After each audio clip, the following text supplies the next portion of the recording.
Tratamos nosotros a través de estas enseñanzas no solamente ver el punto de vista teológico, el punto de vista de estudio bíblico, sino también el propósito es de que la palabra ministre su vida. Dice la Biblia, la palabra del Señor cuando Jesús oraba al Padre, ¿verdad? En Juan 17 dice: santifícalos en tu verdad, tu palabra es verdad. Entonces, mi amado hermano, una forma en que usted y yo podemos santificar nuestra vida es a través de la palabra. Conforme usted y yo nos metamos más a estudiar la palabra, a meditar en ella y, como le he dicho, a aplicarla, usted y yo vamos a santificarnos. La forma en la cual el hombre se abstiene de pecar o de caer en las trampas del enemigo es conociendo su palabra. Por eso nosotros insistimos tanto y llenamos cada mensaje, cada meditación en la semana con palabra, más que contar anécdotas o venir a entretenerlos o a marearlos o a decirles mentiras. Lo que procuramos aquí en esta iglesia es decirles solamente lo que dice la palabra de Dios y tratando de darle la interpretación correcta a los mensajes bíblicos. Yo he conversado con algunos de ustedes que ya conocía de tiempo atrás, antes de esta iglesia, y por mí mismo también lo puedo decir, y nos hemos dado cuenta que en gran medida éramos ignorantes de la palabra de Dios, a pesar de que teníamos años o décadas congregándonos. Lo que nos habían enseñado en otras iglesias, nos dimos cuenta que no todo era verdad, que no todo era bíblico, y ahora a través de estas enseñanzas que el Señor nos ha permitido compartir en este lugar, es que hemos aprendido o reaprendido, mejor dicho, aquello que equivocadamente teníamos como un concepto bíblico, y ahora hemos entendido lo que la palabra de Dios dice en verdad. Y esa es mi oración, hermano, que usted y yo entendamos clara y perfectamente la palabra del Señor, para que entonces la podamos llevar a la práctica de la manera correcta y no vivamos equivocados, o como dice la Biblia, en las imaginaciones del hombre o en doctrinas de demonios. Porque eso es lo que se ve en muchas iglesias, doctrinas que no son bíblicas. Y ese es el propósito que tenemos en este lugar, de hablarle de la palabra y de la palabra. Y la palabra va a ser en su vida, la palabra lo va a santificar, la palabra le va a dar libertad, la palabra le va a mostrar lo que es la verdad de Dios. Y ese es el objetivo, mi hermano, por el cual estamos aquí reunidos. Bien, entonces le decía, vamos a Génesis 1:26. El tema de hoy es el hombre o el ser humano. Dice la palabra del Señor. ¿Ya lo tiene ahí, mi hermano?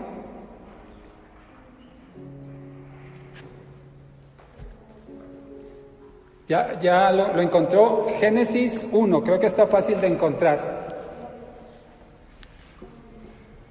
El hombre.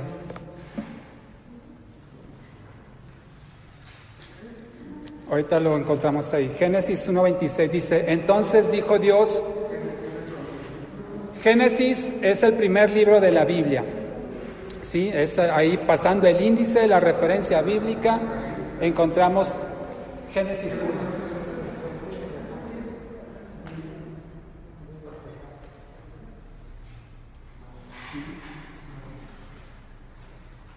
Dice: entonces dijo Dios, hagamos al hombre a nuestra imagen, conforme a nuestra semejanza, y señoree en los peces del mar, en las aves de los cielos, en las bestias, en toda la tierra y en todo animal que se arrastra sobre la tierra.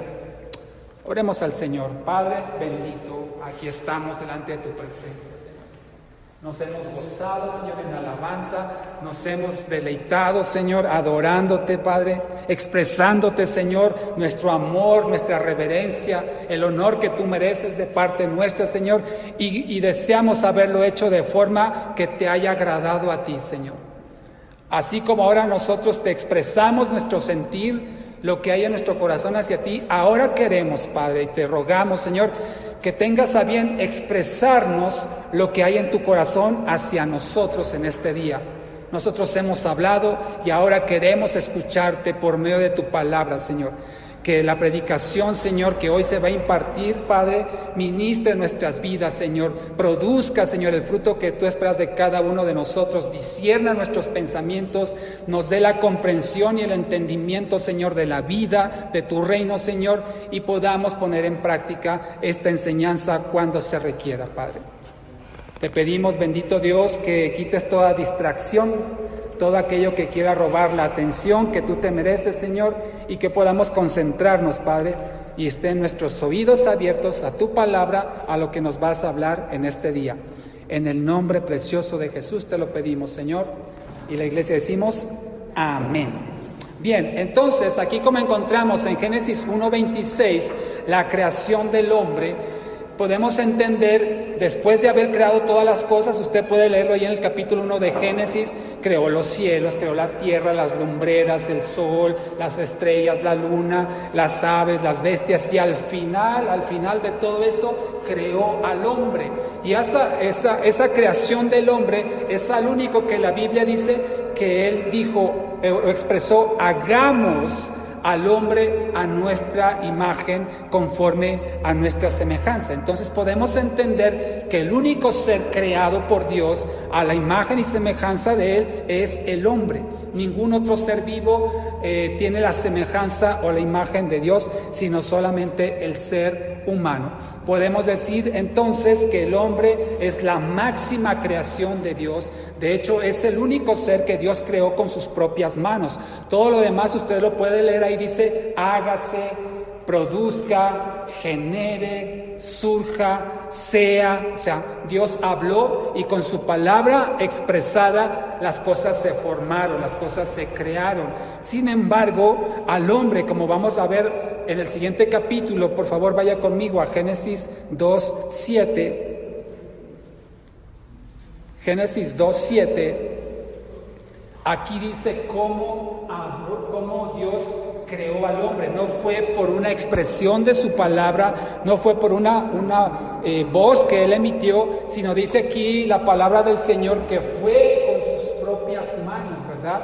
Dice, Jehová Dios formó al hombre del polvo de la tierra y sopló en su nariz aliento de vida.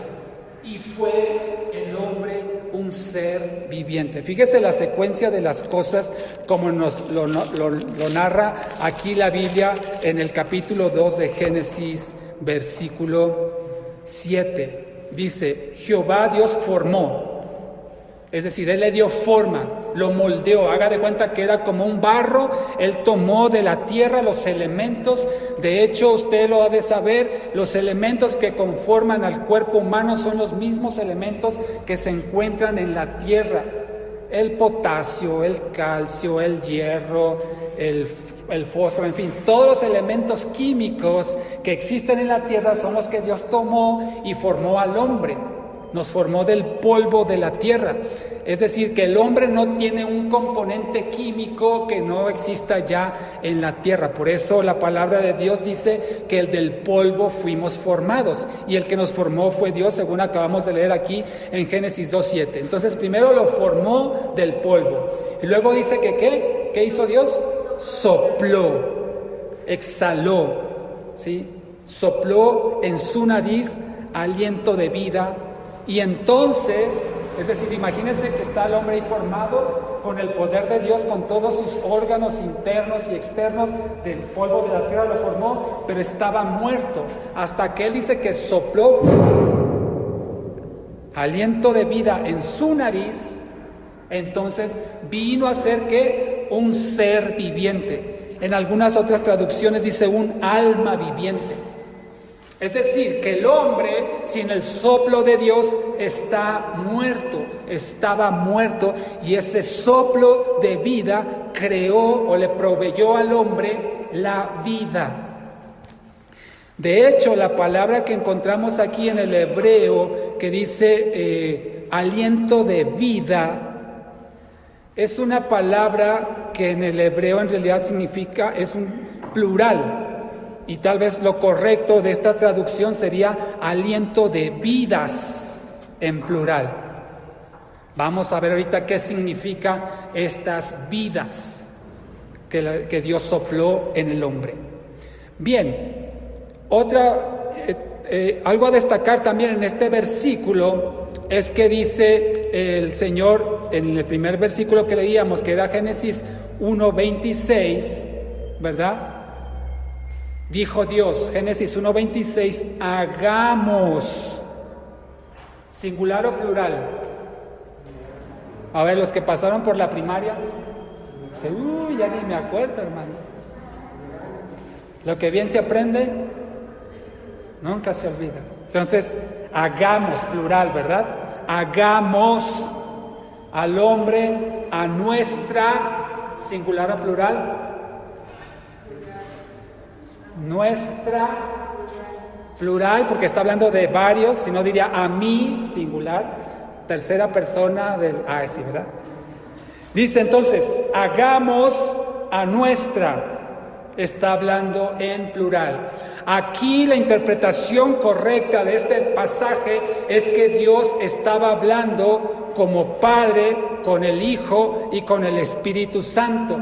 Esto también es una evidencia de que Dios tiene tres naturalezas, tiene tres personas, que es el Padre, el Hijo y el Espíritu Santo, lo que nosotros conocemos teológicamente como la Trinidad.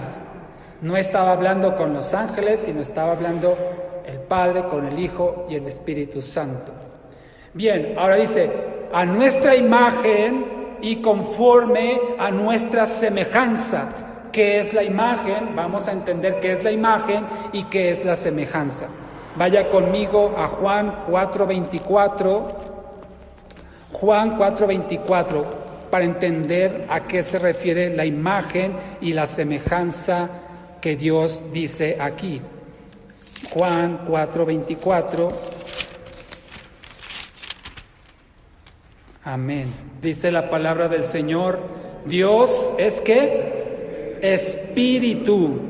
Y los que le adoran en espíritu, con minúscula, y en verdad es necesario que adoren. Siempre, ya se lo he dicho, lo vuelvo a aclarar, siempre que en la Biblia encontramos espíritu con mayúscula, se refiere a Dios, al Espíritu Santo, y siempre que encontremos espíritu con minúscula, se refiere al espíritu del hombre o a ese soplo de aliento de vida que Dios exhaló en la nariz del primer hombre. Bien, entonces Dios es espíritu, por lo tanto Dios no tiene un cuerpo físico. Dios no tiene, como usted y yo, dos piernas, dos brazos, ¿sí? Una cabeza, dos ojos. No, Dios no tiene físicamente un cuerpo. Sin embargo, cuando dice que somos creados a su imagen, es que de alguna manera Dios manifiesta también que tiene un brazo fuerte, dice que Él observa todo, que Él escucha todo. Nos hizo a nosotros físicamente una imagen de lo que Dios es espiritualmente. ¿Sí? Nos dio la capacidad de ser semejantes a Dios. Además, Adán y Eva fueron creados sin pecado, lo cual es un fiel reflejo de la imagen de Dios. Repito, Dios no tiene un cuerpo físico, pero por lo que expresa la Biblia acerca de lo que Él hace, podemos entender que Él observa, que Él escucha, que Él habla, ¿verdad? Entonces podemos asumir que nosotros en nuestro cuerpo físico somos un reflejo de lo que Dios es en espíritu. Somos una imagen, como dice la palabra del Señor acerca de Jesucristo, que Él es la imagen visible del Dios invisible. Entonces, usted y yo, así como nos vemos ante el espejo, somos una imagen visible del Dios invisible. Amén. Ahora, ¿qué se refiere con semejanza? Hay tres aspectos principales de la semejanza con la cual el hombre fue creado por Dios. Uno, tenemos su semejanza en el aspecto mental.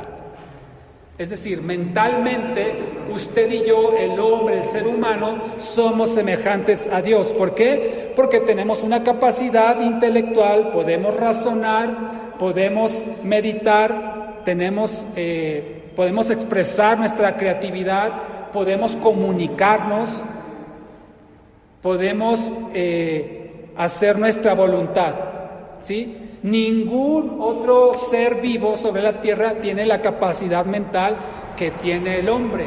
Así, por más de que hagan estudios y escuchen por ahí que los gorilas se expresan y que los delfines hablan y que las ballenas se comunican, no tienen un nivel mental como lo tiene el ser humano. Su capacidad de todos los seres vivos es limitada y el ser humano es el único que tiene una capacidad tan desarrollada semejante a la de Dios.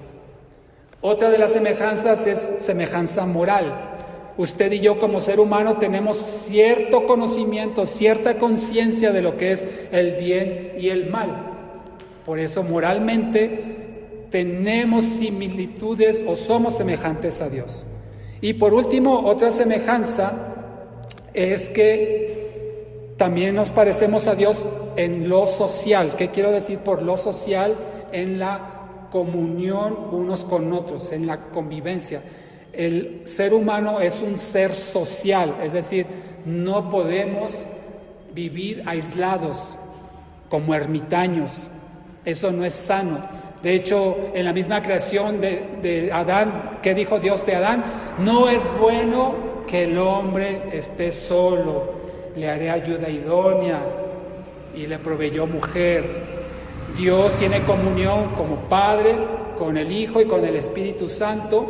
Por lo tanto, Dios nos hizo con esa semejanza de estar socialmente relacionados con las personas. Amén. Por eso nos gusta congregarnos, por eso nos gusta venir a la iglesia, porque yo sé que usted se puede conectar por internet, escuchar al predicador que quiera en vivo, participar virtualmente, pero no es lo mismo, hermano, que venir a la iglesia, convivir con los hermanos, saludarse, aunque sea de lejitos, hablar de persona a persona. No es lo mismo que hacerlo de forma virtual, porque esa característica es inherente al ser humano, el ser social. Bien. Entonces, cuando nosotros fuimos creados con esa semejanza a Dios, con esa imagen de Dios, dice la palabra del Señor que el hombre tenía perfecta comunión con Dios. Dios se paseaba ante el huerto donde estaban Adán y Eva y podían convivir entre ellos, no tenían ningún problema. Ahora vamos a pasar a lo que le comentaba, cuando en Génesis 2:7 dice que sopló aliento de vidas. ¿A qué se refieren? A lo que se refiere es que cuando el Señor sopló ese aliento en el hombre, en Adán, se deduce que de ahí fue creado el espíritu del hombre, el espíritu humano. Espíritu, ya le dije, en este caso con minúscula, porque se refiere al espíritu del hombre. Ese soplo, ese aliento de vida fue el espíritu que todos los seres humanos tenemos. Y la unión del espíritu de vida que sopló Dios a ese barro, a ese cuerpo inerme, esa fusión entre el espíritu y el cuerpo produjo el alma. Por eso está en plural, sopló aliento de vidas. Dios proveyó el espíritu del hombre y el alma del hombre a un cuerpo que estaba muerto, y cuando recibió ese aliento de Dios, dice la Biblia, ya lo leímos, que vino a ser un ser viviente o un alma viviente, así también lo expresan algunas traducciones. Ahora, con esto entendemos, hermano, que todo ser humano tiene cuerpo, alma y espíritu, o espíritu, alma y cuerpo, si lo quiere mencionar en el orden bíblicamente correcto. Vaya conmigo a Primera de Tesalonicenses, capítulo 5, y ahí expresa claramente la palabra de Dios que los seres humanos tenemos lo que le he mencionado: espíritu, alma y cuerpo. Primera carta a Tesalonicenses, ¿sí?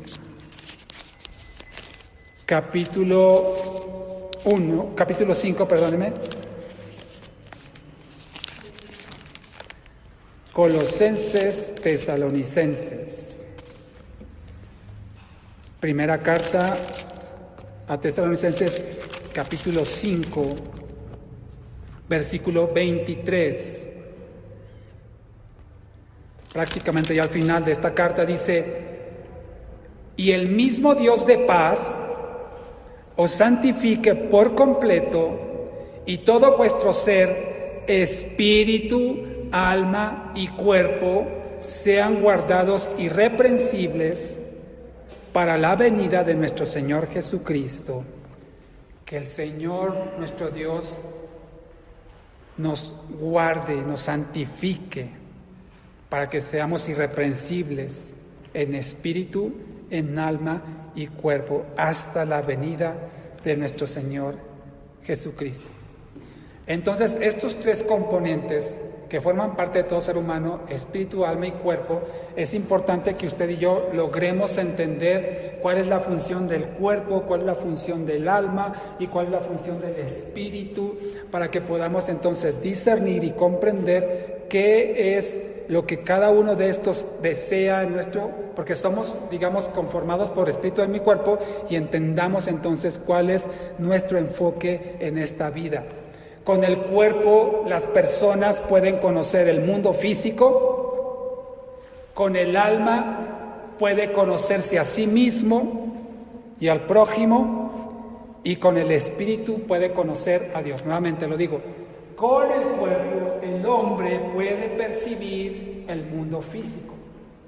Vamos a ver ahorita en detalle cómo está conformado el cuerpo, cuáles son sus necesidades. Entonces, con el cuerpo usted y yo estamos en contacto con lo físico. Por eso el Señor nos ha dotado con 5 sentidos, ¿verdad? El sentido de la vista, el sentido del olfato, del oído, del gusto, del tacto. ¿Sí? Con el alma, el hombre puede conocerse a sí mismo y al prójimo. Porque en el alma, como vamos a ver, están los pensamientos, está la mente, está el corazón. Entonces, con el alma podemos conocer nuestro propio ser o a los demás. Es donde usted y yo, con la inteligencia, con el razonamiento, con la lógica que Dios nos ha provisto, el sentido común, podemos conocernos a nosotros mismos y conocer a los demás. Y como le decía, el espíritu, a través del espíritu del hombre, puede conocer a Dios. El hombre no va a conocer a Dios con el cuerpo, no va a conocer a Dios con el alma, sino que lo va a conocer ¿con qué? Con el espíritu. Puede darse una idea, ¿sí? Cuando vemos la creación, lo veíamos, ¿se acuerda? Hace unos meses, la creación, lo magnífico de lo que Dios hizo, uno se da una idea y dice, aquí hay algo, aquí hay alguien hizo esto tan perfecto. O cuando usted se ve al espejo, alguien me hizo tan guapo, ¿no?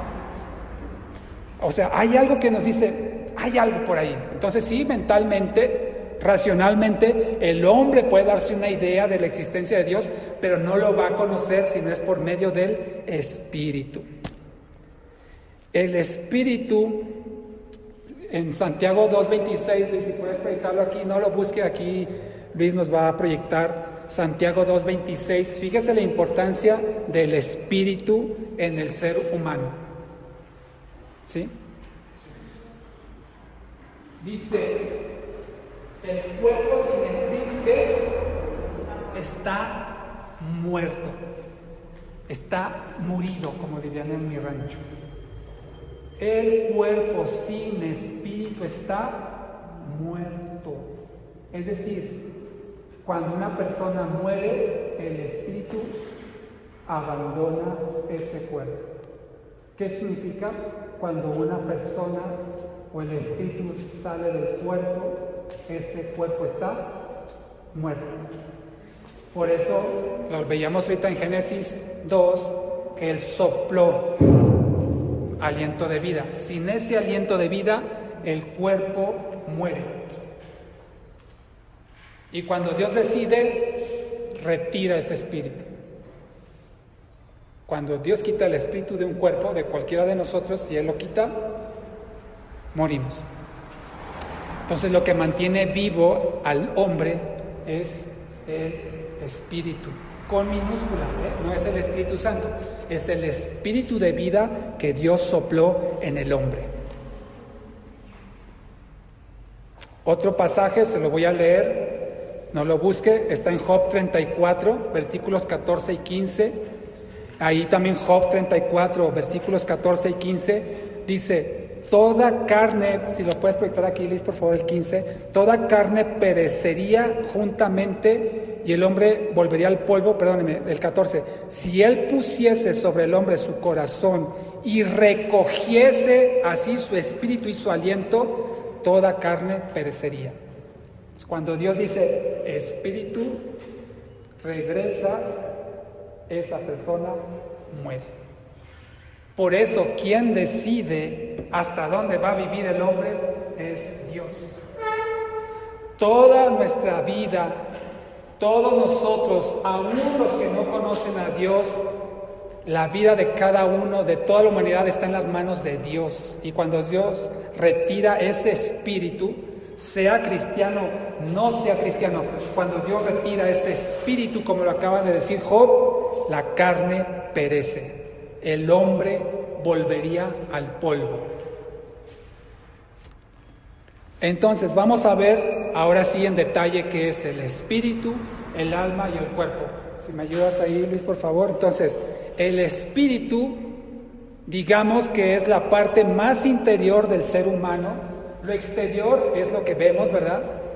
Lo que vemos físicamente. Y en nuestro interior está el alma y el espíritu.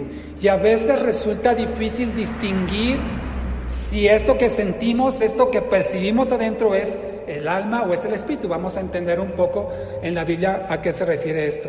Pero vemos aquí el hombre antes de la caída, espíritu con E minúscula. Sus funciones son la conciencia, el discernimiento y la comunión. Es decir, el espíritu del hombre se encarga de los aspectos espirituales del hombre, como son, ya lo dije, la conciencia, el discernimiento o la intuición, podrían decir algunos, intuición o discernimiento, y la comunión, es decir, la relación con Dios. Vamos a ver ahora el alma. Se lo estoy dando muy por encimita, mi hermano. Esto tiene una mayor profundidad, pero solamente para entender el concepto. Y como puede ver aquí al frente del gráfico, el único que se puede relacionar con Dios es el espíritu. ¿Sí? Esta línea que trazamos aquí es la relación entre Dios y el espíritu. Perfecto, muchas gracias. ¿Sí? El espíritu. No significa que Dios no pueda trascender al alma, que Dios no pueda trascender al cuerpo. Claro que lo puede hacer, pero la relación, la comunión, es por medio del espíritu del hombre hacia Dios. Ahora, el alma, las funciones principales del alma, o los componentes principales del alma, podríamos decirlo, es la voluntad, el intelecto y las emociones. ¿Qué es esto? La voluntad, pues, es el que decidir, como la Biblia lo llama, el libre albedrío o la voluntad propia. Usted y yo tenemos voluntad propia. No somos robots, no somos autómatas, sino que nos movemos de acuerdo a nuestra voluntad. Bueno, cuando uno ya crece y madura, cuando uno es pequeño, deciden todo por nosotros, ¿sí o no? Oye, que vamos a comer esto, no me gusta, pues te lo comes. Ponte, no te pongas short, ponte pantalón, no me gusta, pues te lo pones. Te pones chamarra, está haciendo frío, no quiero, te la pones, ¿no? Los padres instruimos a nuestros hijos y decidimos por ello, pero conforme uno va creciendo, va desarrollando su voluntad, su poder de decidir. Y cada ser humano tiene esa facultad residente en el alma para decidir lo que quiera, lo que guste, depende a quién le haga caso, ¿verdad?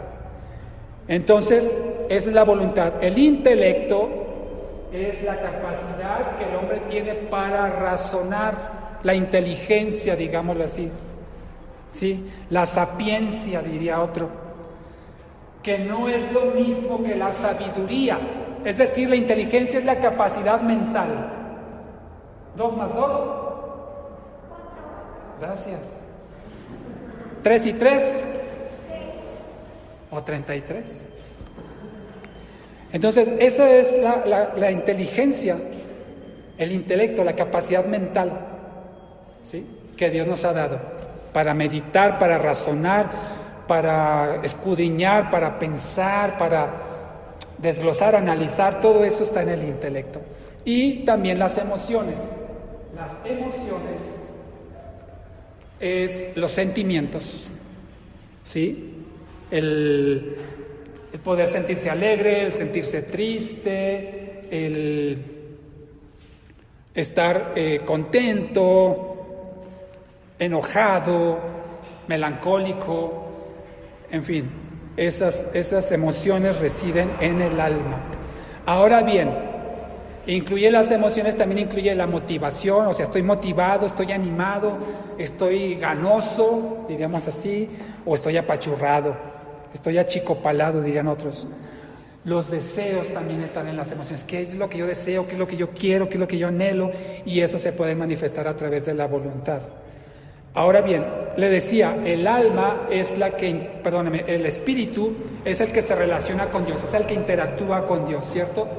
En el alma es donde el enemigo trabaja mayormente, en el alma del hombre. Y esto lo podemos ver en la caída de Adán y Eva, que los sentidos espirituales, que el razonamiento, la lógica no les auxilió, en este caso a Adán y Eva, y cayeron porque ellos vieron el árbol que era bueno para adquirir el conocimiento del bien y del mal, desobedecieron a Dios, y entonces en el alma es donde el enemigo mayormente trabaja, tratando de inculcar en la persona sentimientos, emociones, pensamientos, ideas que son contrarios a la palabra del Señor. Deseos pecaminosos, malos pensamientos, envidia, deseo de enriquecerse, el materialismo, todo eso es lo que el enemigo trabaja y lo hace muy bien en esta parte del hombre, en el alma. Y por último, la cobertura exterior, la envoltura de este tesoro, como dice la Biblia, el vaso de barro es el cuerpo. Esto que usted y yo vemos y que, como dice la Biblia, lo acabamos de leer, algún día regresará al polvo. Cuidémoslo, sí, pero no nos afanemos tanto por ello, porque mejor dicho, en el tiempo de Dios regresará al polvo. Aún así nos gusta, ¿verdad?, asearnos, las mujeres maquillarse, venir presentables, ¿verdad? Pero al final de cuentas es el cascarón de lo que realmente somos, porque lo que realmente somos usted y yo es el alma. Lo que identifica a Javier, lo que identifica a Jorge, lo que identifica a Luis, la personalidad, la persona en sí, no es lo que se ve, sino es lo que está adentro y es el alma. Quien es usted, quien soy yo en realidad es nuestra alma, no lo que se ve externamente. Sí, tenemos que cuidar nuestro cuerpo porque la palabra del Señor dice que es el templo del Espíritu. Tenemos que cuidarlo, sí, no lo descuide. Haga ejercicio, hablemos en plural, ¿verdad? Incluyámonos, hagamos ejercicio, hermano, alimentémonos sanamente, dormamos en el tiempo correcto. Eso es para cuidar nuestro cuerpo, que al final de cuentas es el que contiene al alma y al espíritu. Se deteriora este cuerpo y entonces el alma y el espíritu también tienen afectaciones. Entonces en el cuerpo decía que tenemos la anatomía, que es, digamos, los componentes orgánicos del ser humano, ¿sí? Tenemos la fisiología, que es el funcionamiento de esos órganos, el corazón, el estómago, los pulmones, las venas, el sistema nervioso, los huesos, en fin, toda esa es la fisiología y la anatomía. Y los sentidos, que ya dijimos, son 5 sentidos a través de los cuales usted y yo podemos percibir nuestro mundo exterior, ¿verdad? Nuevamente, Sentido de la vista, el sentido del oído, el olfato, el gusto y el tacto. Esa clase de ciencias naturales es gratis. Ahora, aquí viene algo trascendente. Bien, ya quedó claro que es el espíritu, el alma y el cuerpo. A lo mejor todavía resulta un poco confuso distinguir qué es el espíritu del alma, porque es algo que no vemos, es algo que no es tangible, no se puede como que diseccionar y decir, mira, aquí empieza el alma, aquí termina y luego aquí empieza el espíritu. No, a veces están tan entrelazados, tan entremezclados el espíritu del alma, que es difícil distinguir las fronteras. A veces es casi lo mismo. Por eso en la Biblia, muchas veces cuando dice espíritu, se puede referir en realidad al alma y viceversa. O habla la Biblia del corazón, habla la Biblia de la mente, y todo eso se refiere en parte al alma y en parte al espíritu. Entonces sí puede resultar un poco difícil y confuso separar el espíritu del alma. Pero vamos a Hebreos 4:12, donde podemos tener Hebreos 4:12, un bisturí, digámoslo así, para poder separar el alma del espíritu.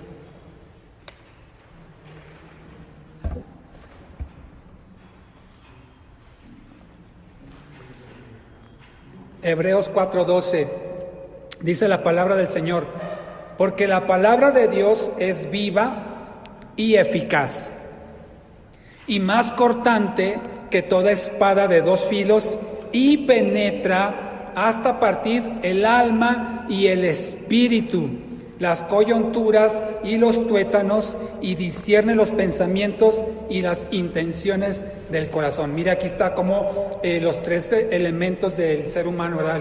El cuerpo, cuando habla de las coyunturas, ¿verdad? De los tuétanos.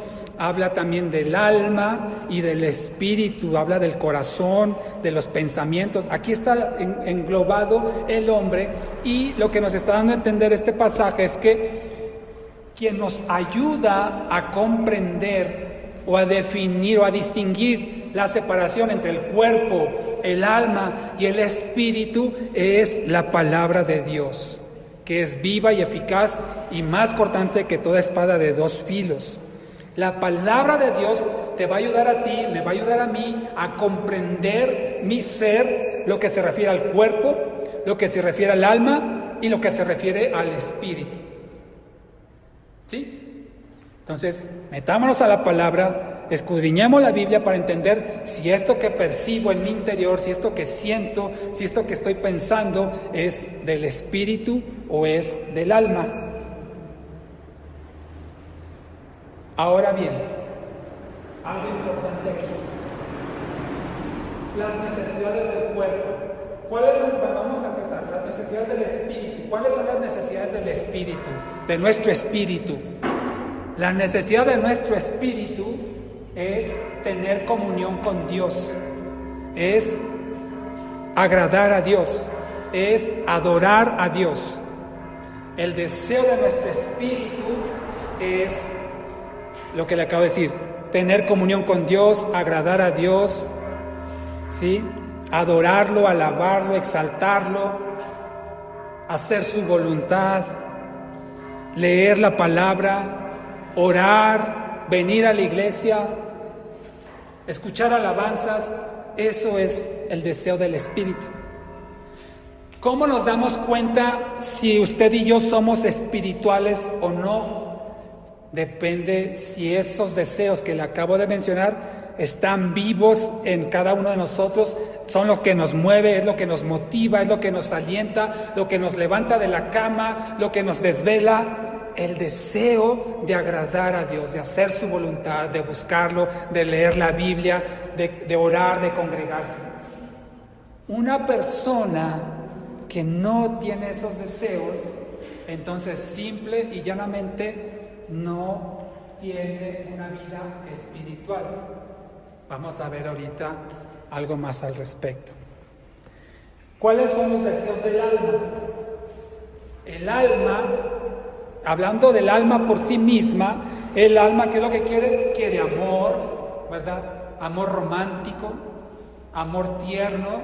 Esto es muy evidente en las mujeres, ¿verdad? Que quieren que el esposo las abrace, que el esposo las apapache, las mime, las consienta, las saque a cenar, haga la cocina, haga los trastes, el aseo de la casa. Una mujer desea algo así, algo afectivo. Bueno, todos lo deseamos, pero es más notorio esto que acabo de mencionar en las mujeres: el afecto, el aprecio, la honra, el respeto, el honor, la protección, el que alguien se interese por nosotros, las palabras bonitas. Es lo que el alma quiere. Pero también el alma quiere, hablando esto de lo emocional, pero el alma también quiere bienes, quiere riquezas, quiere comodidades, quiere todo fácil, no quiere batallar, no quiere dificultades. Es lo que el alma busca. Ahora, ¿qué es lo que el cuerpo quiere? ¿Qué es lo que el cuerpo pide? No dicen por ahí, es viernes. El cuerpo quiere comida, esto le podemos llamar provisión. Son 3 P's lo que quiere el cuerpo. La provisión, o sea, la papa, éntrale, y que esté rico, ¿no? O sea, algo delicious, algo delicioso, algo exquisito, algo de chuparse los dedos. La provisión. Otra cosa que quiere el cuerpo es la protección. ¿Qué es la protección? Pues tener una casa, vestir buena ropa, un buen coche, un buen,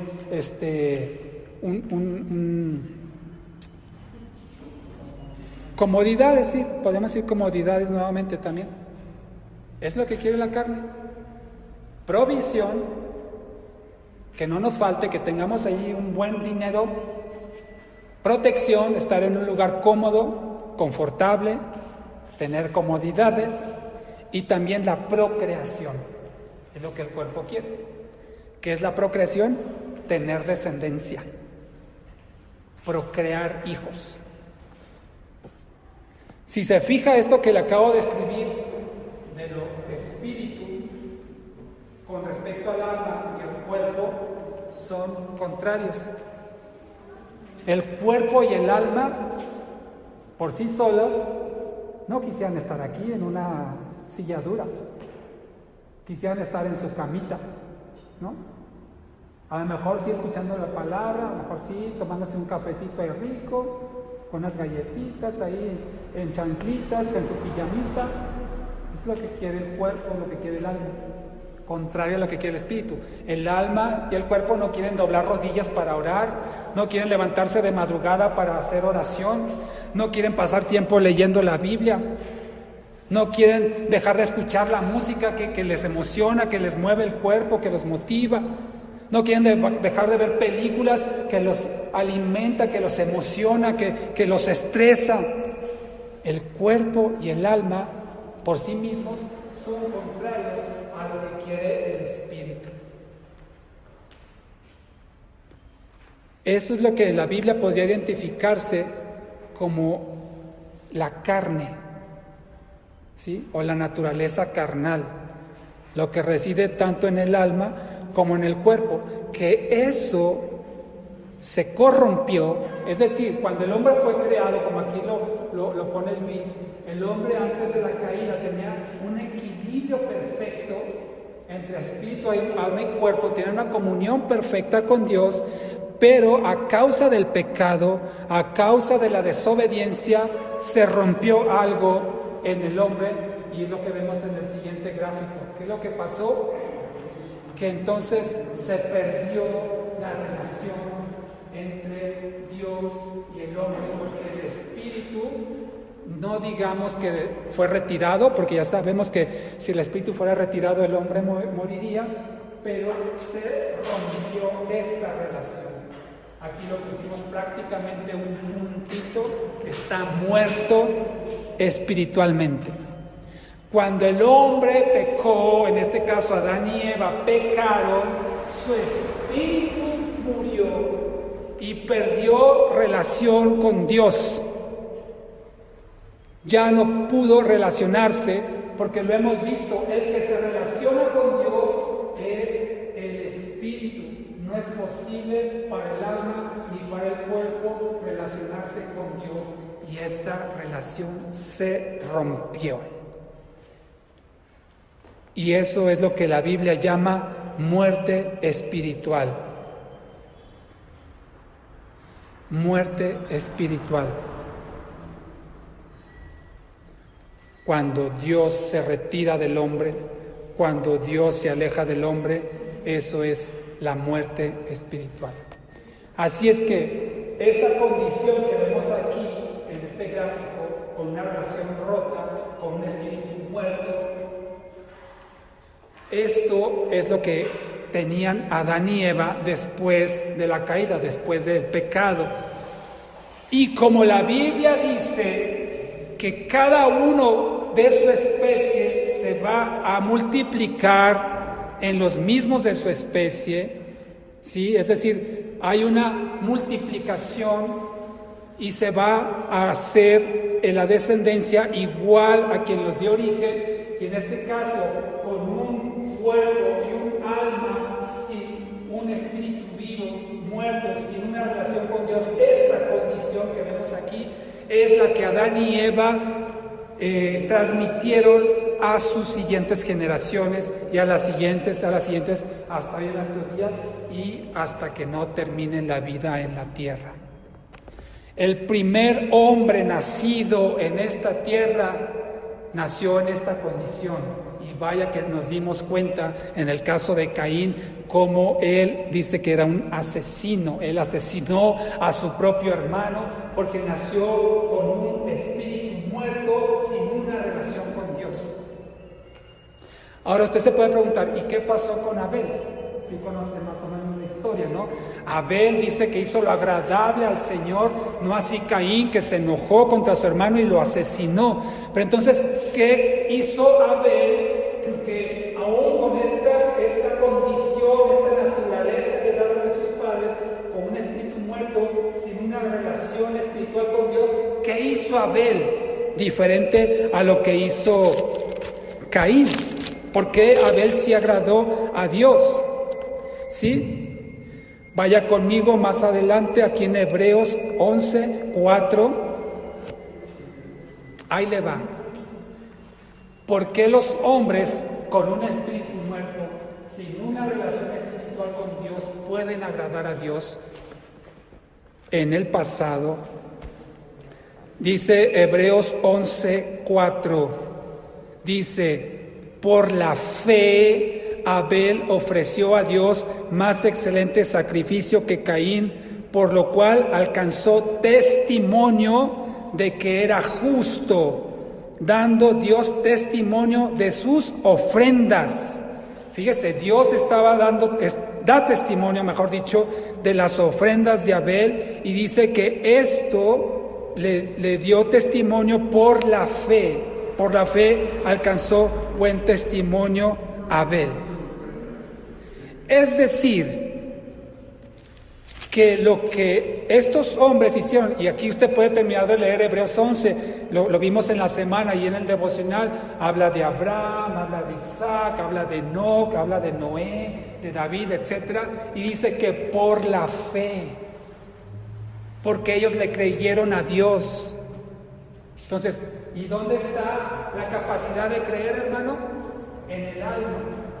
Entonces, estos primeros hombres de la Biblia creyeron a Dios, y por creerle a Dios dice que les fue contado por justicia. Es decir, ellos fueron justificados por creerle a Dios.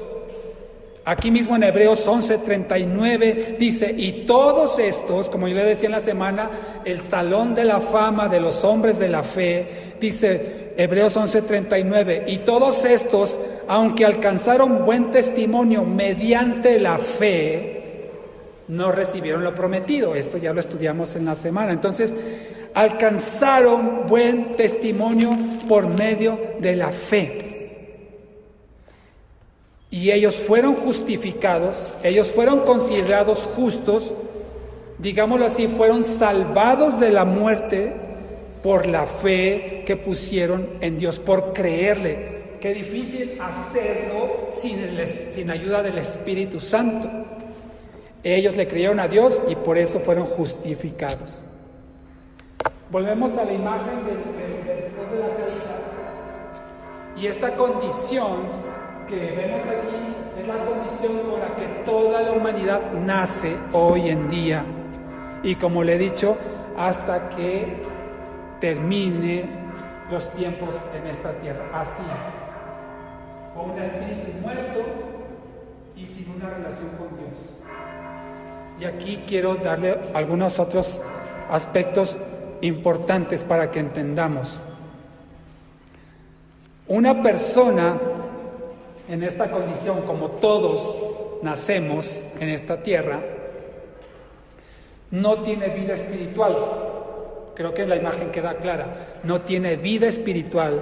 Y una persona no se puede generar a sí mismo una vida espiritual. Es decir, ni el alma ni el cuerpo pueden darle vida al espíritu que en una condición natural está muerto. Ni los doctores, ni los consejeros, ni los psicólogos, ni los motivadores, nadie puede darle vida al espíritu del hombre que nace muerto. Por eso una persona, digámoslo así, una persona natural no puede entender las cosas de Dios. Vaya conmigo a 1 Corintios 2:14. 1 Corintios 2:14. ¿Cómo es esto que no puede entender las cosas de Dios? 1 Corintios 2:14 lo explica.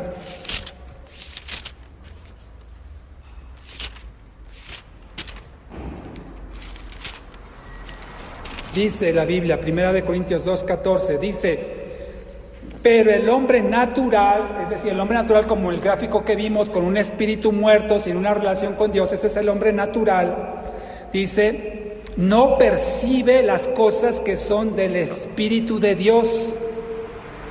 No las percibe, porque para él son locura y no las puede entender, porque se han de discernir, o como vimos ahorita, meditar o entender espiritualmente. Nuevamente regresamos al gráfico. Es decir, una persona con un espíritu muerto no puede tener una relación con Dios y por lo tanto no puede entender las cosas espirituales. Él las va a juzgar de acuerdo a su alma, de acuerdo a su cuerpo. ¿Cómo las juzga? ¿Se siente bien? ¿No se siente bien? ¿Me siento a gusto?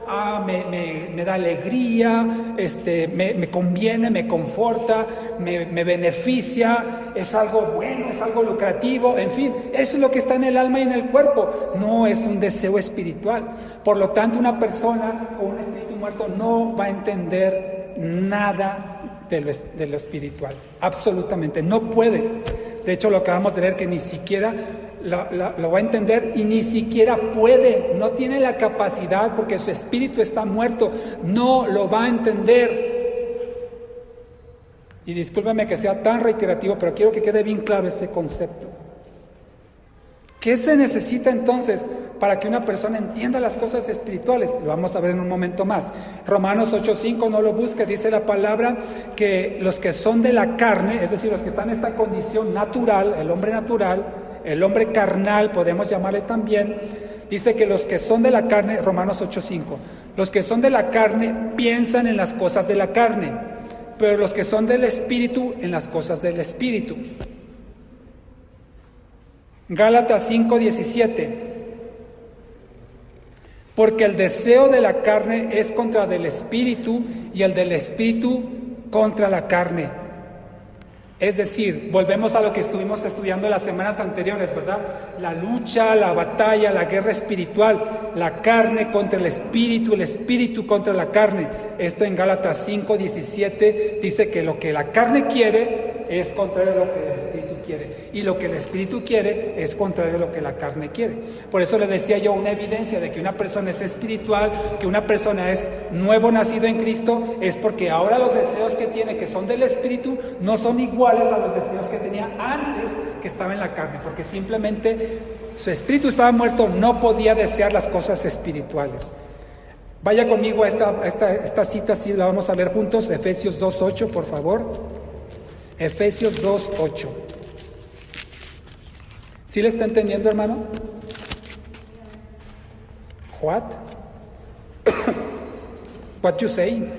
Efesios 2:8. Después igual y a ver si les podemos compartir la predicación para que a lo mejor le ponga play, pausa. ¿Qué dijo? Play, pausa. Ah, ok. Para que la estemos ahí meditando. Igual la puedo publicar en el grupo para que la puedan estar meditando, porque esto es muy profundo, hermanos. Efesios 2:8. Y hay tanto que decir que por eso me estoy yendo rapidito para tratar de abarcar el tema en su totalidad, aunque sea no con tanta profundidad como quisiera. Efesios 2:8 dice: porque por gracia sois salvos, por gracia eres salvo, por medio de la fe, y esto no es de ustedes, pues es don de Dios. ¿Sí? Es decir, que somos salvos por gracia, eso lo sabemos. Pero dice que no es por nosotros, sino que es por la fe. Y la fe, dice aquí, que es un don, es un obsequio, es un regalo de Dios. Es decir, que la fe que se necesita para que una persona conozca las cosas espirituales, conozca de Dios, es dado por Dios. Un hombre no puede producir fe espiritual porque espiritualmente está muerto antes de Cristo. Entonces fíjese, aún la fe que se necesita para ser salvo proviene de Dios. Ni siquiera es por voluntad propia, ni siquiera es por su buen corazón, su bonita cara. Nada de eso puede producir la fe que se necesita para creer a Dios. Lo que se necesita para creerle a Dios es el don de fe que proviene del Espíritu Santo. Por muy buenas intenciones que tenga, por muy buenos deseos que tenga, por tantos anhelos que usted tenga, si no está el Espíritu en usted o en mí, no vamos a producir la fe que agrada a Dios. Podemos tener fe, como lo veíamos también la semana, en las cosas, podemos tener fe en un diagnóstico favorable del doctor, podemos tener fe en que nuestra solicitud de trabajo va a ser aprobada, podemos tener fe en que nuestras deudas van a ser canceladas, pero eso no es propiamente la fe a la que se refiere la palabra. Eso es más bien como una especie de optimismo, es un autoconvencimiento mental, y eso es lo que se promueve mucho en las iglesias del Evangelio de la Prosperidad. Tú puedes, tú decláralo, tú créelo, lo vas a recibir. Solamente hazlo con todo tu ser, con todas tus fuerzas. Dios conoce y lo va a hacer. Deséalo con todas tus fuerzas. Eso no es fe. Eso no es fe. Mira, hermano, si yo predicara de eso, aquí estaría lleno. Wow, sí, yo quiero eso. Claro, sí, venga, yo puedo. Eso no está bien. Entonces, la fe que agrada a Dios solamente es la que produce el Espíritu de Dios en el espíritu del hombre. Ahora bien, volvemos al gráfico, Luis, por favor. La condición después de la caída. Ahí está. ¿Qué es lo que hace Dios con la regeneración? ¿Qué es lo que hace Dios con el nuevo nacimiento? ¿Qué es lo que hace Dios cuando perdona, justifica y salva a una persona? ¿Qué es lo que hace? Pone de su espíritu en el espíritu del hombre que estaba muerto y lo revive, lo resucita, le da vida. Estaba muerto espiritualmente y a través del Espíritu Santo puede darle nuevamente la vida. Y ahora el espíritu del hombre cohabita, o mejor dicho, el Espíritu Santo habita en el espíritu del hombre, y esa relación con Dios es restaurada. Sin el Espíritu de Dios, eso no es posible. Y eso ni usted, ni yo, ni nadie lo puede introducir, lo puede producir, lo puede provocarlo, nadie. Quiero que entienda esto, solamente Dios. Dios es el que produce la vida espiritual. Así es que usted y yo no podemos hacer nada más que rogarle al Señor que produzca la vida, que los convenza, porque ¿sabe quién va a tomar la decisión de hacerle caso a lo que Dios dice en su palabra por medio de su Espíritu Santo, ser convencido? ¿Quién es el que tiene la capacidad de hacerlo o de ceder, digámoslo así, al Espíritu el control de su vida y creer lo que dice la palabra? Es el alma. El alma, donde está la voluntad, es la que va a decir, va, sí le creo a Dios, sí me rindo a Él, sí me entrego a Él, sí me arrepiento de mi forma de ser, sí quiero cambiar, ya no quiero ser la persona mala, la persona perversa que era, ya no quiero fallarle a Dios. Quien lo va a hacer, o quien va a decidir por ello, es el alma, cederle el control al Espíritu de Dios. Cederle la autoridad, decir, yo me rindo a ti, Señor, ya lo intenté de muchas formas, de muchas maneras, no he logrado nada, a veces me va bien, pero casi siempre me va mal, porque lo he hecho en mis propias fuerzas, en mi propia voluntad. Ahora, Señor, yo me rindo a ti, te entrego mi vida, Señor, renuncio a mi forma antigua de vivir, y quiero, Señor, que seas tú el que gobierne todo mi ser. Por eso la importancia de que el alma sea la que se rinda al Señor y le entregue su vida, para que entonces Dios coloque su espíritu en el espíritu del hombre, le dé vida, restaure la comunión consigo y eso pueda trascender al resto del ser humano. De otra forma, no se puede, hermano. Por más que lo intente, por más que luche, por más que la persona se vaya de rodillas, por más que pague una manda, por más que se vaya a peregrinaciones, por más que haga rezos, por más que haga buenas obras, por más que tenga un corazón compasivo y bondadoso, si el Espíritu Santo no está en esa persona, su espíritu está muerto y no son más que obras del alma o del cuerpo, que son obras de la carne. Y la carne no puede agradar a Dios.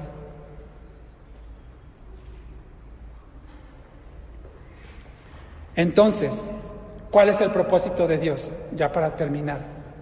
El propósito de Dios es proveer su espíritu a la persona, que la persona se entregue a Él, le rinda su vida a Él. Como dice la palabra, apúntele ahí, Juan 3:5. Dice que el que no naciere del agua y del Espíritu no puede entrar al reino de Dios. Es decir, una persona en la condición que veíamos antes, una persona caída, una persona natural o carnal, que no tiene el Espíritu Santo, que su espíritu está muerto, que no tiene una relación con Dios, no va a entrar al reino de los cielos. No va a entrar. No importa lo que haga, no importa lo que diga, no va a entrar al reino de los cielos. Por eso en la palabra encontramos cuando aquellos discípulos, bueno, aquellas personas van ante Dios y dicen, Señor, en tu nombre hicimos esto, el alma, en tu nombre hicimos aquello, el cuerpo, en tu nombre aquello, el otro, y que dice el Señor, apártense de mí, nunca los conocí, hacedores de maldad. ¿Qué significa eso? Que no tenían el Espíritu Santo y por lo tanto todas sus obras, todas sus acciones, todas sus palabras no podían agradar a Dios. Entonces es necesario nacer de nuevo del Espíritu. Así como Jesucristo nació del Espíritu, dice la palabra que fue concebido del Espíritu Santo, así tú y yo tenemos que ser concebidos, tenemos que nacer de nuevo del Espíritu, y eso es lo que nos va a dar vida espiritual y es lo que nos va a restaurar en nuestra relación con Dios. Después de que el Señor ocupa el Espíritu del hombre por el Espíritu Santo, trasciende al alma. ¿Cómo va a trascender al alma? Transformando el alma, transformando los pensamientos, transformando las ideas, los sentimientos. Viene una transformación que al principio el alma y el cuerpo estuvieron tan acostumbrados a tener el control de la vida de la persona que cuando viene el espíritu y le muestra las cosas espirituales es un choque mental, es un choque emocional, porque si no, espérame, eso no, yo estoy acostumbrado a hacerlo de esta manera, es que yo quiero hacer esto, yo hazlo así, todo eso tienes que dejarlo atrás. Dice el apóstol Pablo que todo eso lo tenía por basura, por inmundicia, porque ahora entonces el espíritu es el que va a tener que transformar el alma conforme el alma se rinda a los deseos del espíritu, para conocer lo que es la buena voluntad de Dios, agradable y perfecta. Apúntalo por ahí, Romanos 12:2. ¿Cómo vamos a lograr esto? Haciendo, como dice la palabra, morir los deseos del alma, morir los deseos del cuerpo. Ya vimos cuáles son los deseos. Tenerlos en la justa medida, tenerlos en un equilibrio perfecto, pero que no sea nuestro mayor anhelo, nuestro mayor interés, satisfacer al cuerpo y satisfacer al alma. Y por último, hermano, este cuerpo. Dice la palabra, ya lo leímos, que va a regresar al polvo, porque fue tomado del polvo. La palabra de Dios asimismo dice que este cuerpo será transformado. Dice que en un abrir y cerrar de ojos nuestros cuerpos serán transformados, nuestros cuerpos serán glorificados, dice eso la Biblia, y entonces nuestro cuerpo mortal de carne y hueso va a ser transformado en un cuerpo glorificado, el cual va a entrar al reino de Dios en el cielo. Lo que Dios quiere en ti y en mí, hermano, es restaurar aquello que originalmente había puesto en Adán y Eva, su identidad, su propósito, su destino. Es decir, la imagen y semejanza con que Adán y Eva fueron creados originalmente, Dios la quiere restaurar en el ser humano. Desgraciadamente, lo sabemos, no todos van a acceder, no todos van a aceptar, pero tú y yo que ya hemos aceptado este llamado de Dios y le hemos rendido nuestra vida al Espíritu de Dios, entonces ahora tenemos que ser una imagen, una semejanza, tenemos que ser un reflejo de Cristo en la tierra. Y Dios le bendiga. Y termino con esto, Hechos 13:22, con esto termino, mis amados. Hechos 13:22. Dice la Biblia, aquí se expresa en el discurso de Pablo, dice,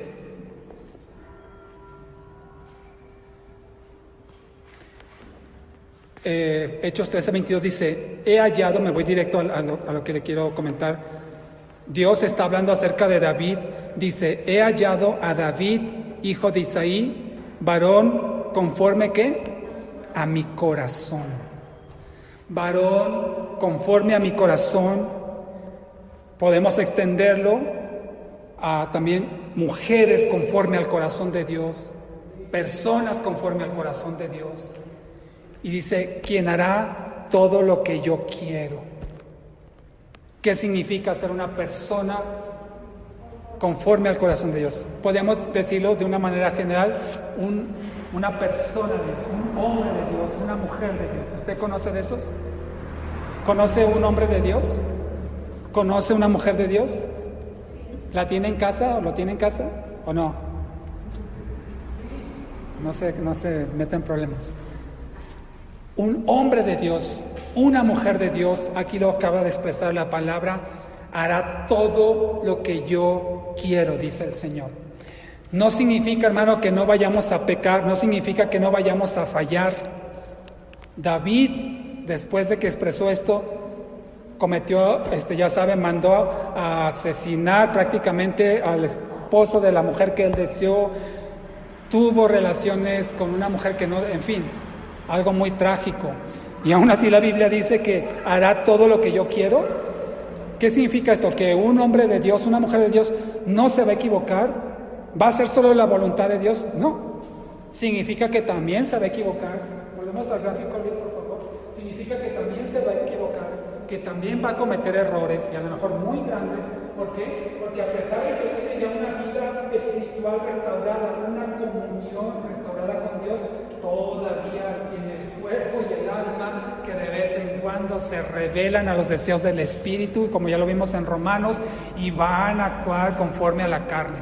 Esto podemos decir que es la vieja naturaleza, el antiguo hombre o el viejo hombre, como lo dice la Biblia, la naturaleza carnal que está en todos nosotros todavía. Entonces, ser conforme al corazón de Dios no significa que no vamos a fallar y que no vamos a equivocarnos. Significa que en cuanto eso suceda, vamos a ponernos a cuentas con el Señor y vamos a restaurar nuestra relación con Él. Un hombre de Dios, una mujer de Dios, no va a dejar que el sol se ponga sobre su enojo, no va a dejar que un día culmine sin ponerse a cuentas con el Señor y con aquellos que ha ofendido, con aquellos que ha lastimado. Ese es un hombre y esa es una mujer de Dios, que es sensible a lo que el Espíritu Santo le está buscando. Te equivocaste, la regaste, pide perdón, ponte a cuentas. Y eso viene muy al caso, hermano, por lo que vamos a hacer a continuación. Vamos a disponer los elementos para celebrar la Santa Cena. Y quiera Dios, hermano, mostrarnos si hay algo en nuestro corazón que no está bien, que no le agrada, y que nos pongamos a cuentas con Él antes de participar de esta ordenanza de Dios. Porque dice la palabra del Señor que hay gente que tomó de la Santa Cena indignamente, así lo dice la palabra del Señor. Dice, hay gente que la tomó indignamente, que había contienda en su corazón, que había falta de perdón, o que había pecados no perdonados, que no había confesado al Señor. Y dice la palabra de Dios que gente en esa condición que participó de la Santa Cena, dice la Biblia que algunos tuvieron enfermedades, inclusive dice que algunos inclusive ya duermen por participar de la Santa Cena sin dignidad. Y no es que seamos dignos en nuestro propio ser, nuevamente, no es por nuestro cuerpo, no es por nuestra alma, sino por el Espíritu que mora en nosotros, porque el tomarlo dignamente dice que la persona que lo hace así come juicio y bebe juicio para sí. Por eso hay muchos enfermos, hay muchos debilitados y muchos inclusive duermen. Un cristiano no puede venir a la mesa del Señor y participar de ella sin antes ponerse a cuentas con Dios. Y si por alguna razón usted sabe que tiene un asunto pendiente con alguna persona y esa persona está aquí, puede tomarse el tiempo para